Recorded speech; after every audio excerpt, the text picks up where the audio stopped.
ഒളി ക്യാമറ വിവാദത്തിന് പിന്നിൽ CPM എന്ന് MK രാഘവൻ MP. തെരഞ്ഞെടുപ്പ് മുന്നിൽ കണ്ട് കെട്ടിച്ചമച്ചതാണ് കോഴ ചോദിക്കുന്ന വീഡിയോ എന്നാണ് ആരോപണം. കോഴിക്കോട്ടെ സ്ഥാനാർത്ഥിത്വത്തിൽ നിന്ന് രാഘവനെ പിൻവലിക്കണമെന്നാവശ്യപ്പെട്ട് പ്രചാരണം ശക്തമാക്കാനാണ് LDF തീരുമാനം.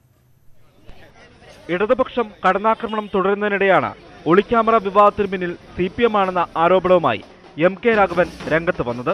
തെരഞ്ഞെടുപ്പ് മുന്നിൽ കണ്ട് കൃത്രിമമായി കെട്ടിച്ചമച്ചതാണ് വീഡിയോ എന്നാണ് ആരോപണം. എന്നാൽ വീഡിയോ പ്രചാരണ വിഷയമാക്കാൻ തന്നെയാണ് CPM തീരുമാനം. ഒരു പരാതി പോലീസിനോ കലക്ടർക്കൊക്കെ കൊടുത്തതായിട്ട് കേൾക്കാൻ സാധിച്ചു. അതൊക്കെ സ്വാഭാവികമാണ്.